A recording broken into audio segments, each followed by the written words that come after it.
Welcome back. What we had was an exciting last weekend of January, and the fireworks have really been lit into the sky. We had an amazing weekend. We saw 16 number one performances that we're going to talk about here today. And then we also had a really nice honorable mention. I'm looking forward to mentioning someone back from almost a year long injury.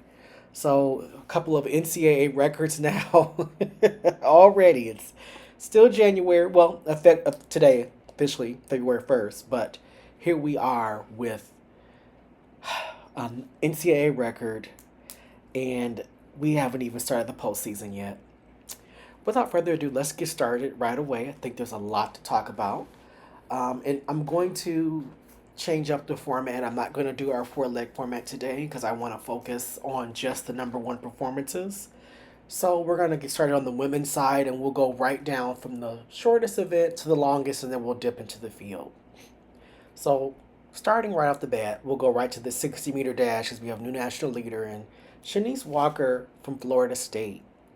Florida State really doing it with their sprinters on the women's side, trying to match that phenomenal history that they had with the men for such a long time. It started with Walter Dix from like 2005 when he was a freshman at Florida State, all the way until about 2019, where we just saw this incredible streak of sprinters, and it seems to have moved over to the women's side. She is by way of Jamaica, but she clocked a 7:09. So we officially have our first sub 7-1 in the 60 indoors.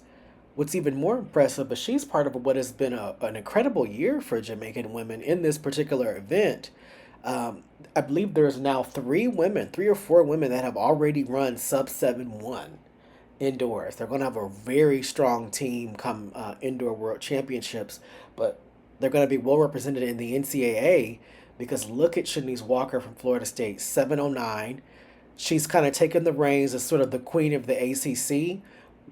Florida State really has kind of taken that reign, even though they have new members such as Stanford and Cal joining the ACC and Notre Dame, but no school right now, to me, outside of Clemson or Miami, is really competing with Florida State in their sprint development. Virginia Tech has a good program, but is it to the level of Florida State? I would say no, not right now. And Shanice Walker is part of the reason why you don't have very many people running 7:09. And the irony is that this is where Deja DeFran was at, same coaching staff, and she moved on to USC once the sprints and hurdles head coach took over as full time head coach. And that's kind of worked out well for her because 7:09 is the time that she ran last year, but right now the ball is in Shanice Walker's court. Now, moving up to the 200, we're welcoming back Deja Hodge. So nice to see her back. Deja Hodge by way of Georgia. The reason why we say welcome back, she was an incredible high school talent. Unfortunately, her program, Montverde Academy, is embroiled in a bit of controversy, but she was one of the highlights there, running the indoor national record, and then she missed all of last outdoor season and last indoor season. So technically, although she's a sophomore academically, she is a freshman athletically. But she didn't run like it. She debuted her season at the Razorback Invitational, running a 22:53, and they put on a very good meet. There was a lot of great performances. I hope to just sort of sit and watch the rerun again if it's on YouTube somewhere, because watching live, it was great. Sort of a feast of the eyes. Just great performances all over. But her 22:53 surged her past Tariah Kelly of Baylor, and now a Georgia sprinter leads the 200. And Georgia having a great indoor season. It's looking like they're going to be hard to beat when it comes to the national title. There is a team that I think that can give them a real run for their money, and ironically, it's the former Georgia coach who's leading that charge.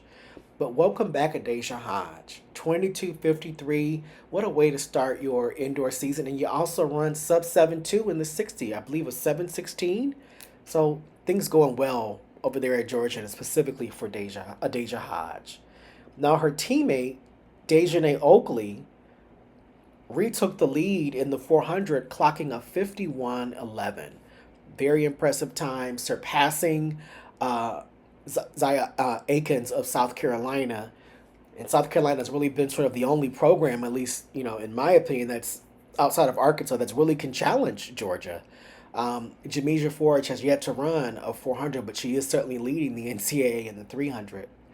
But 51-11, that is great. And, losing Aaliyah Butler, the concern was, will Georgia still be competitive in the 400? And it's clear that it's a thing here. Georgia is really good at developing great sprinters. And I'll be very honest, things going very well for Coach Carol Smith Gilbert in the 400, not just on the men's side, but on the women's side too. So now they have the NCAA leader in both men and women in the 400. And moving up to the 800, we're going to go to Clemson of all schools. Gladys Chipping-Katich of Clemson. And I don't say that to be dismissive of Clemson because, of course, I've followed track and field for a number of years, and I'm fully aware of Coach Elliott's great coaching pedigree, specifically with 800 runners. But it's just the focus really in the past couple of years has been Stanford and Arkansas, and I expected for us to be talking about Sanu Jallo here, but we're not. We're talking about Gladys Chipping-Katich of Clemson running a 158.81. Not only do we have a sub 2 minute runner, we now have a sub 159 runner. And she's inching closer into a Tingmu's NCAA record of 158.4. So for her to run this time with over a month left in the indoor season is the NCAA record in the 800 under threat. I think it's fair to say it is. It's a strong time, and she looked great. And, Clemson building this indoor facility sort of in the heart of the South has really kind of been, I think, great for them. Not everybody has to convene at one space. It's become spread out, and there are a lot of opinions on that, and I certainly have had my opinions on it. I have been, sometimes critical, but I think that this is part of the reason why I shouldn't be as critical of all these Southern schools having these amazing venues, is because it allows for us to have a more smaller, controlled, competitive meet where we get performances like this on the regular and multiple meets, making the conference championships and the NCAA championships even more fun. But 158.81 is no time to ignore, and she's going to be a name that we mention when we do our championship preview. And I'm sure she's going to be a name that everyone mentions. But her fellow countrywoman in the mile, Rosemary Langisa of Washington State. Now, Washington State took a little bit of criticism last year when the coaching staff, because of the changes with NCAA scholarship rules and with funding and NIL, the coaching staff decided that they're only going to focus on distance moving forward. They're going to pull back with development of their sprinters, their jumpers, and that's sad because they had a pretty well-rounded program last year. It was one of the best years that we saw Washington State have. They had great sprinters. They had amazing hurdlers. They were great in the field, and it looked like, if someone was able to give that program a little bit more funding, you were going to have a very competitive Washington State program. And just unfortunately, they were kind of left out in the conference realignment. Washington moved to the Big Ten without them. And so they were left kind of holding the bag and no one putting anything in it. They made the best choice that I think they could. And it's unfortunate because they were, I think, heading towards being a very good, well-rounded program. Saying all that, Rosemary Langisa really just kind of blew things out the water in the mile. We have our first sub 425 of the year. She clocked 424.59, so literally right on the line. She passed Miss Ayades of Oregon, who's the NCAA record holder, who at the time she competed, initially she was the leader NCAA-wise. But Rosemary took that back competing this weekend at Washington. And yes, against that great program at Washington, which has been very good at developing milers, hats off to the coaching staff at Washington State that's saying we're here too, and specifically Rosemary herself, 424.59. Now, moving to the 3K, we have Doris Lemengo, and we always are mentioning Doris here because every time we talk about her, she's either joined a top 10 list, a top 5 list, or she's broken an NCAA record. And as we've learned, literally within the past couple hours, Doris Lemengo has broken the NCAA record in the 3K. 8:31.39, She's now the clubhouse leader in the 3K. What she decides to do at the NCAA meet is up to her. I think she is certainly capable of pulling off that double. She is a incredible talent, great in the steeplechase.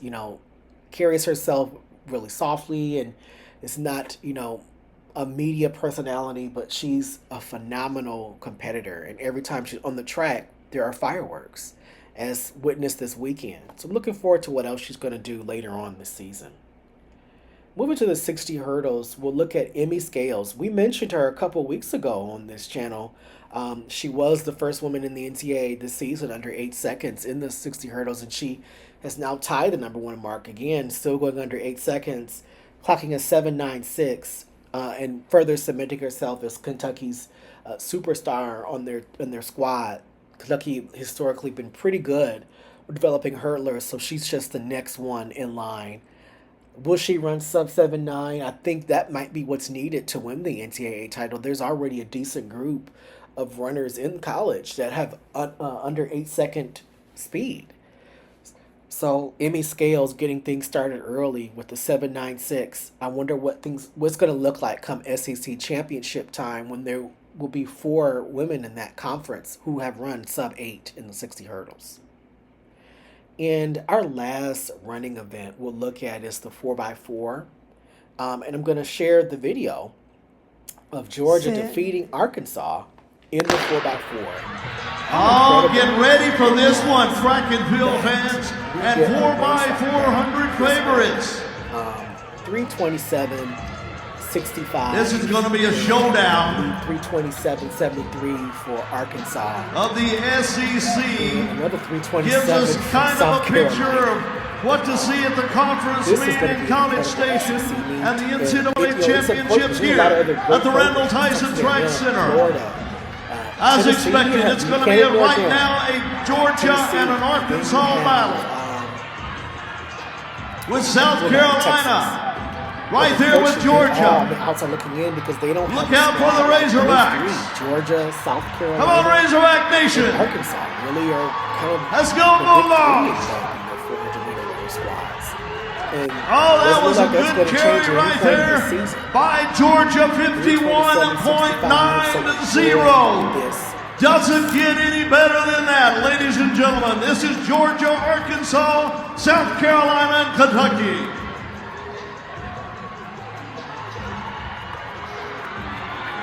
South Carolina, the SEC outdoor champions, the Arkansas Razorbacks, NCAA runner-up outdoor last year in Eugene, NCAA indoor champions, the Razorbacks now, with Georgia and South Carolina.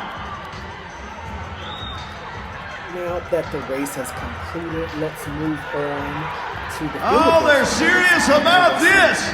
Time to go to work. We have in the high jump, we have Timmy Toke Adeshina of Texas Tech. Really happy to see her back here at the top of the list, doing very, very, very well. 6 feet 5.5, 1.97 meters.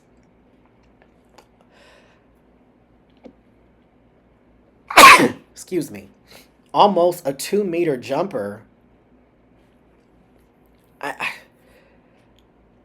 I'm at a loss. I knew she was going to have a good year, but every time she has competed this year, she is putting up big marks. And this is going to be a very competitive high jump field. There's a bevy of athletes well over 6 feet already. That might even be the cutoff mark. 6 feet or 6'1", which is saying something because the past couple of years we've done a pretty good job of witnessing some great high jumpers. And I think she's just the next big star. You look at that mark and it just freezes you because it's like she's almost at 2 meters and we just got into February. And I know that we shouldn't really dawn on time, but you can't ignore the fact that we still have so much of the season left. And I don't expect for her to have peaked by now. I'm like, she's proven that she can show up at a championship meet and go higher than what she did in the regular season. And, depending on the competition, that can change every meet, but you got to look at that, that athlete's history, and hers is actually pretty good. Excited to see what Timmy Tope does this year. 6 feet 5.5. We cannot ignore this talented young lady. Moving to the long jump, Sophia Beckman further cements herself as the top long jumper within the country.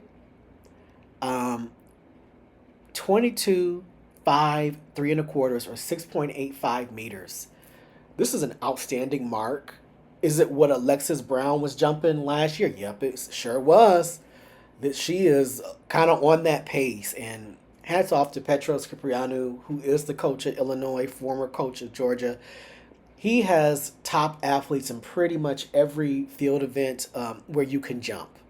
In the heptathlon, and the pentathlon, long jump, triple jump, high jump. Because Rose Yeboah, I think, is number 2 in the country in the high jump. If we just rely on their very good jumpers, he's going to have a very competitive team that he's sending to the NCAA meet in areas where we're not expecting for Georgia to score probably as high, but they can score. But Illinois is looking in great shape, and Sophia Beckman, it was a great decision for her to recommit herself going from Oregon to Illinois. I believe she initially was planning on attending Oregon, but as a high schooler decided to commit to Illinois and Petros, and that has kind of worked out for her. She is, I think, going to be the next big long jump star for the United States because she's just really putting up marks every single time she competes. And just like Timmy Tope, I'm kind of left like, man, what else is she going to do? This was a great weekend for jumpers. Now, moving to the throws, we have Antoinette Nabwe, who is making my preseason prediction in the weight throw look even worse because she keeps improving her number 1 mark that she's had since December. She almost hit 80 feet this weekend, 79 feet 8 inches, or 24.28 meters out of Minnesota, which has become one of the best Big Ten programs when it comes to not just distance athletes, but they've really done a great job with their throwers, and they also have some good sprinters. Minnesota is becoming a very well-rounded program. They have been, but on a conference level. Now it seems that they're expanding their ability to perform as a well-rounded program on a national level, to where that both programs are going to be ranked. Now, moving on to our final women's event, it is the pentathlon. We have Vanessa Mercera of Kansas State, another really good program at developing field athletes. 4,429 points. This isn't an open event. We don't really have a favorite, so we're trying to figure out who is going to be that. And we'll probably have a better idea once conference championship season hits, but no surprise that a Kansas State athlete is here. Vanessa Mercera, 4,429 points, did a pretty good, well-rounded job on her home track. So we'll see what else she has in the tank and see how well she performs against even tougher competition later in the season. Now, moving to the men's side, there's only 4, so we'll be short and quick. And we'll start in the 800, and we'll look at Colin Sulman. As of today, we have a new NCAA record holder, and this event went through an onslaught of great performances this weekend.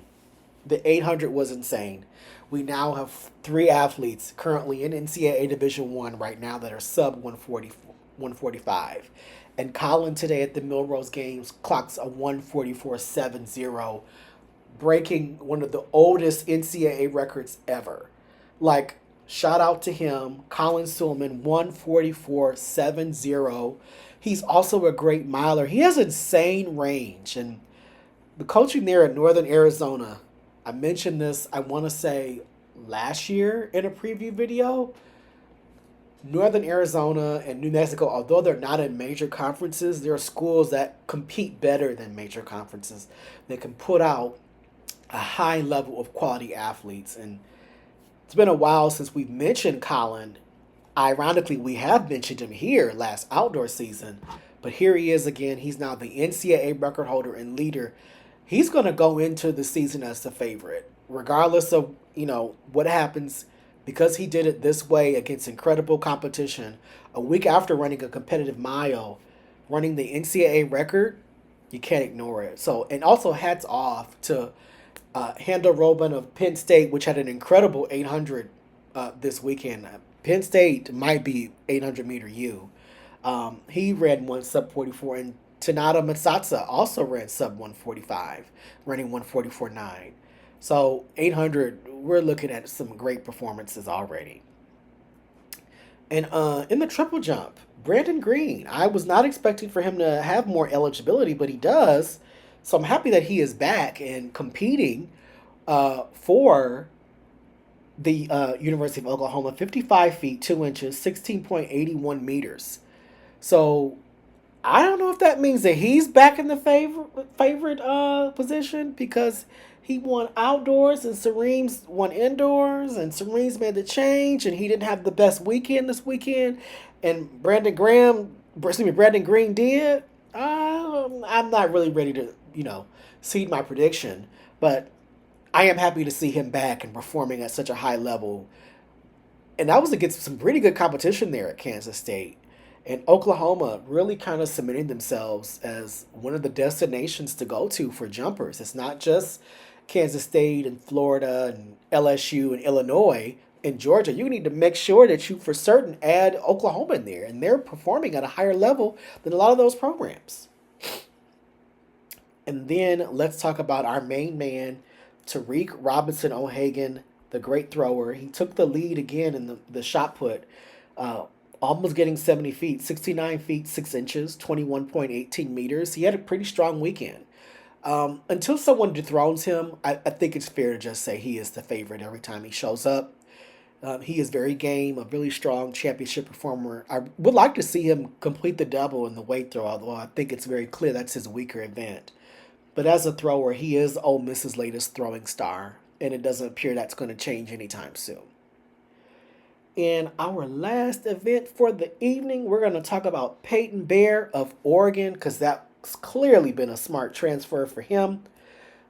Leaving Mississippi State, he was previously an NCAA outdoor champion in the decathlon, in the heptathlon indoors, and now the heptathlon indoors again, he's the leader with 6,371 points.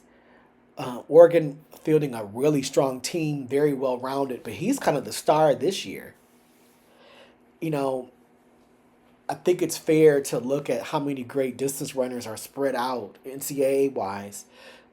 So that kind of weakens Oregon's stranglehold on the distance, but we can't ignore that because they had a pretty good weekend competing at the Razorback Invitational, and I don't think a lot of schools stepped up that were there. Most notably, Arkansas didn't, to me, meet the level of performance that Oregon had when it came to distance runners. But hats off to Peyton starting this indoor season, joining an all-time list already, but 6,371 points. I look forward to seeing what else he does this indoor season, and that transfer has worked out very, very well for him.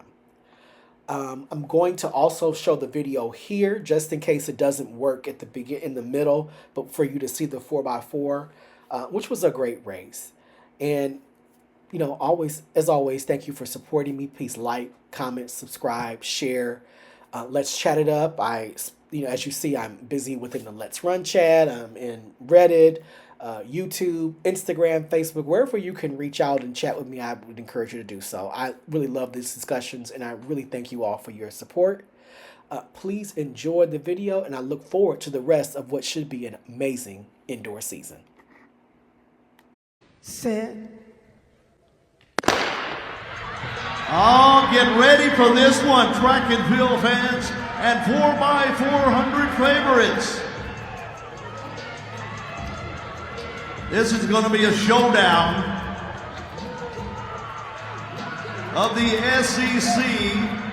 Gives us kind of a picture of what to see at the conference meet in College Station and the NCAA championships here at the Randall Tyson Track Center.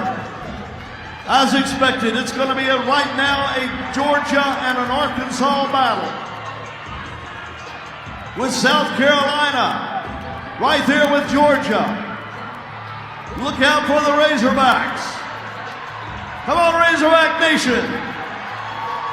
Let's go, Bulldogs. Oh, that was a good carry right there by Georgia, 51.90. Doesn't get any better than that, ladies and gentlemen. This is Georgia, Arkansas, South Carolina, and Kentucky.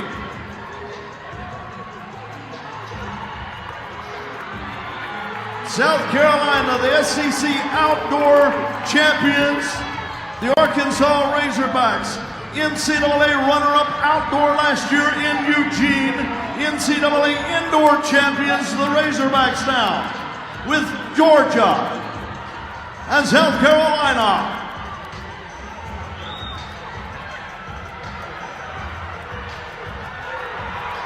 Oh, they're serious about this. Time to go to work.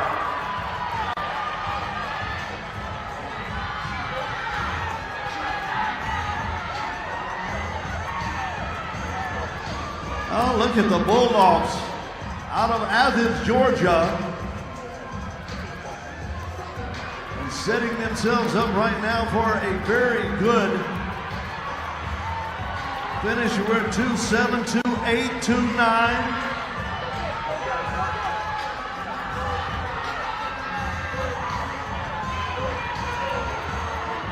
South Carolina on the back stretch. Arkansas on the inside. South Carolina on the outside. Reeling them in. Georgia will make the anchor leg pass. 237, 238, 239. 51-65 for Georgia. 51-56 for South Carolina.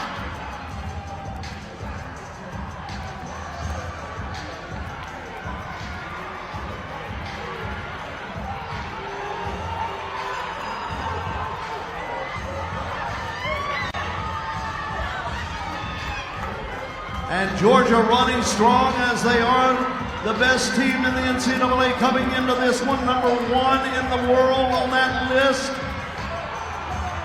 And we're going to see what happens right here as they come down the straightaway. Let's bring them home. Everybody get up and cheer. Watch this one. Watch this one. Watch this one. Oh! That's going to be the best 4x4 in the United States this weekend as Georgia wins it 27-65.